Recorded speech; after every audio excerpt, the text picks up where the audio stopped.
Hello, hello, hello, Leo. I am Poetic Heretic, and this is your August 2020 astrology forecast, where we take a look at the most significant astrological developments of the month and interpret them for your sign. Forecasts like these will always be most accurate for your rising sign, and so I recommend if you're going to only watch one of these forecasts, let it be the one for your rising sign. And then if you would like to watch the ones for your sun and moon as well, by all means.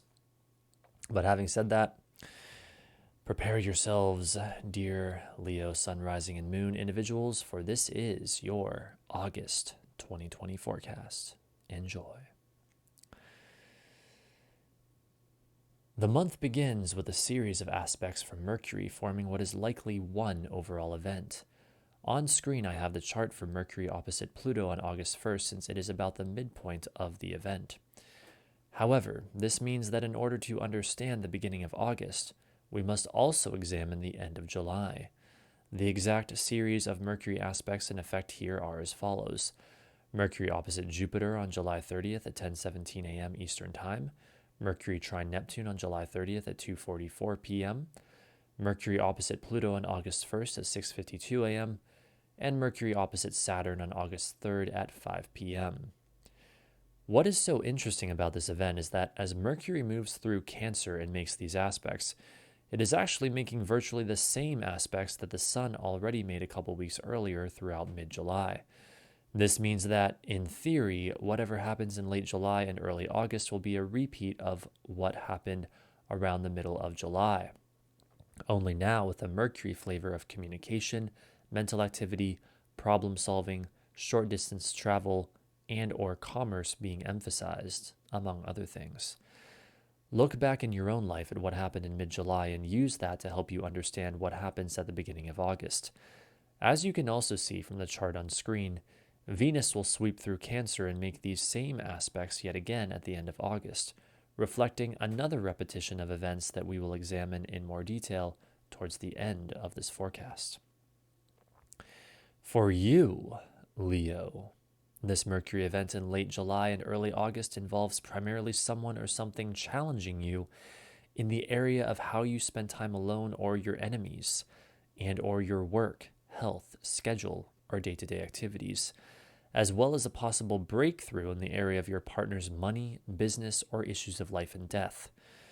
The challenge may have to do with what you communicate or something that is communicated to you. It could be a challenge to your worldview or for you to grow in some way with the opposition to Jupiter, that then facilitates deep inner transformation with the opposition to Pluto, that then facilitates taking on a new responsibility, facing a difficult reality, or accepting limitation with the opposition to Saturn. However, in the midst of all this, as Mercury trines Neptune in Pisces, we also have a breakthrough involving the mind and the imagination. Mercury trine Neptune puts the intangible, non-physical realities of Neptune into terms the mind, Mercury, can understand. It is a penetrating mental insight into the haunting, dreamy mists of Neptune. Remember that this is likely connected to the Mercury oppositions we just went over. Furthermore, the fact that the Sun squares Uranus on August 2nd and the Moon trines Uranus just a day before that, on August 1st, indicates the sudden, unexpected, revelatory nature of what manifests around this time. This overall event at the end of July and early August will have lasting changes in your friends or social group, your money or self-image, your partner's money, business, or issues of life and death, and or your work, health, schedule, and day-to-day activities. Next, on August 3rd at 11:58 a.m., we have the full moon in Aquarius and your 7th house. What makes this full moon especially powerful is that it is almost perfectly square to Uranus, infusing it with radical, shocking energy. The full moon is where things come to a head, and this month that is in the sign of Aquarius. I believe what is largely being emphasized for everyone on the day of this full moon is the paradox of being connected while separate, as well as the dichotomy between the detached, intellectual, idealized love for everyone represented by the moon in Aquarius and the heartfelt, individual, personal love represented by the Sun in Leo. Expect things to come to a head in the area of your major relationships. With the square to Uranus, expect stressful, unexpected events having to do with your career or public image that push you into new areas of activity and possibly end up affecting your major relationships. The next event we have to go over is quite monumental with far-reaching effects, so prepare yourself. It is none other than Mars making a series of aspects throughout the entire month of August. But these aspects do not just conclude once August is over. Instead, due to the upcoming Mars retrograde, they will repeat in months to come, making the information we are about to go over not just a big part of the energy of August, but also that of the entire next 6 months, finally concluding around the end of January 2021. In other words, this Mars event we're about to examine is the beginning of an even longer 6-month cycle. Pluto again takes center stage on screen, as the Mars square to it represents the midpoint of these Mars squares. Specifically, they are Mars square Jupiter on August 4th at 9:06 a.m., Mars square Pluto on August 13th at 3:14 a.m., and Mars square Saturn on August 24th at 2:19 p.m.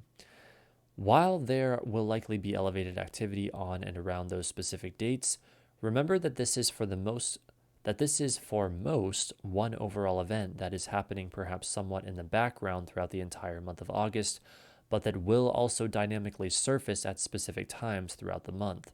One such time, I believe, is August 16th through the 18th, when the powerful trines from the Sun, Moon, and Mercury to Mars reach exactitude. To help you understand more deeply the implications of these developments, let us first talk a little about Mars' extended stay in Aries. Mars will spend nearly half a year in Aries, your 9th house of spirituality. This means that throughout this entire time, you will be digging into the area of your beliefs, philosophy, religion, spirituality, long-distance travel, that which is foreign, higher education, and even subjects like astrology in a way that does not normally happen. This area of your life is now undergoing and will continue to undergo very important changes and renovations in the months to come. If you were born during the nighttime, Mars will likely play a more positive or constructive role, and these changes will come easier for you.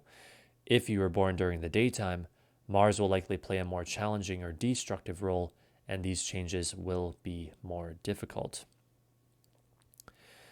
As for the series of squares, a stressful event takes place in the area of your belief, spirituality, education, or what is foreign to you, and or your work, health schedule, or day-to-day activities.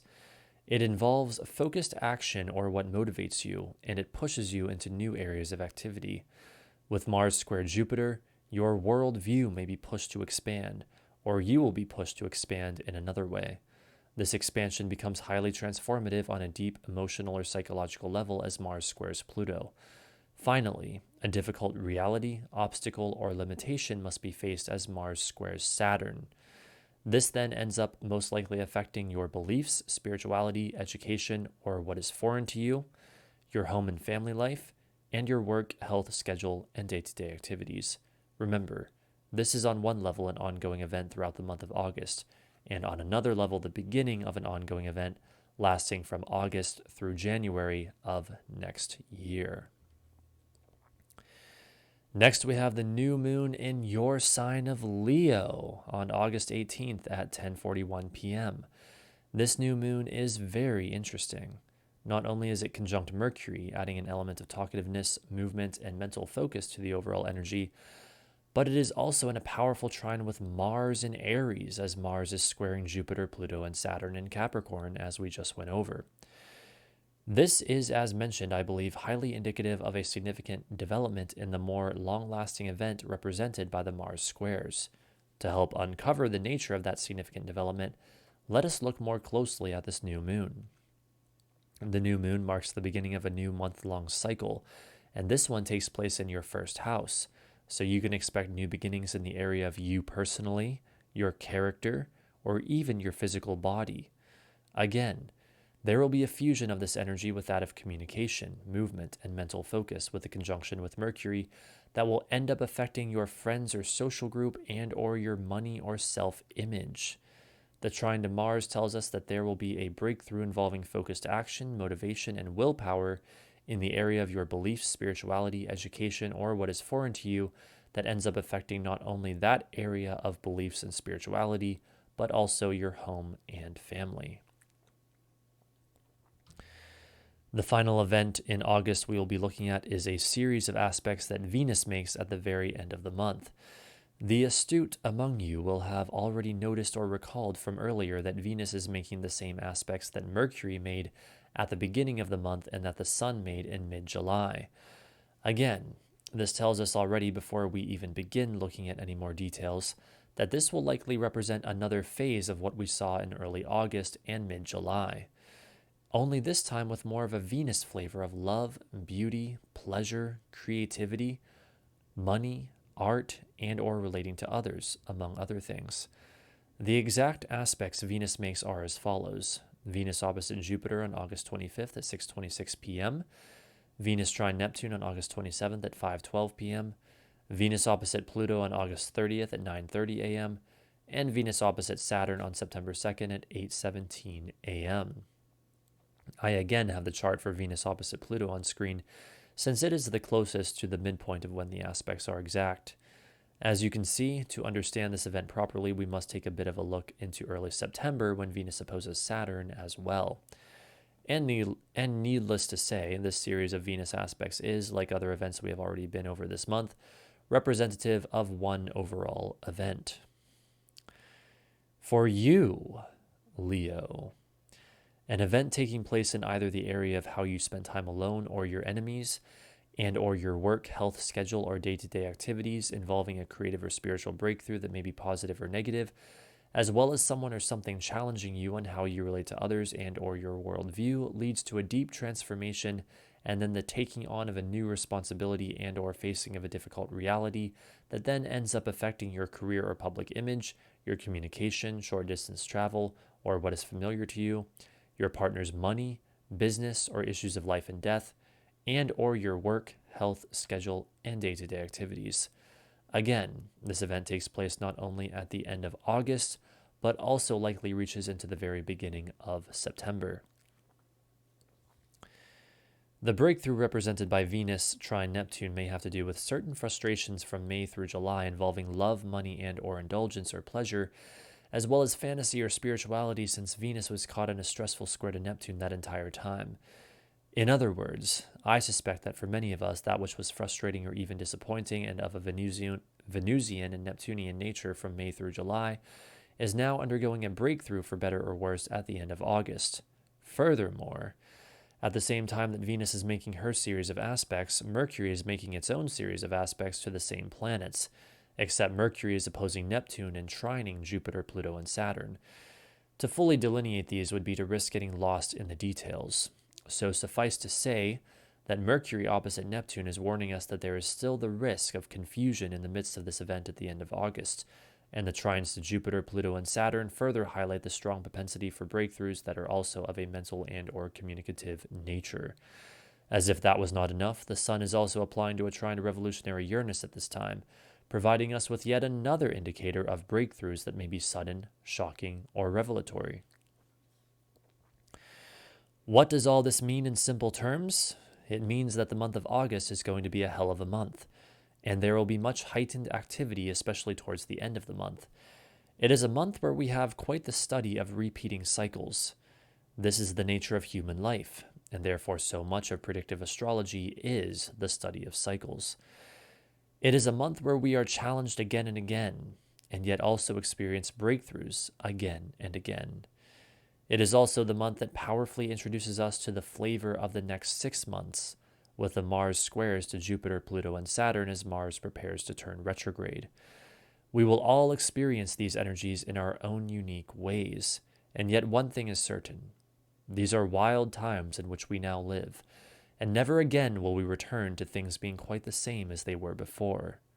The month of August is a huge piece in the unraveling story of the thunderous upheaval that is the year 2020, and we each have both the obligation and the glory, as physically incarnate beings, of not only witnessing these wondrous developments, but also the obligation and the glory of each being a unique and important part of them.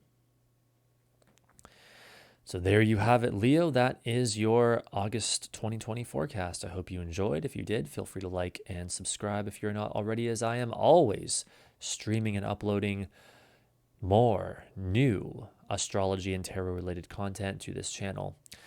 So I want to wish you a wonderful month of August and happy birthday if it is your birthday. I know many Leos are celebrating their birthdays this month, at least Leo sun individuals. And thank you so much for watching, and I will see you next time. Bye for now.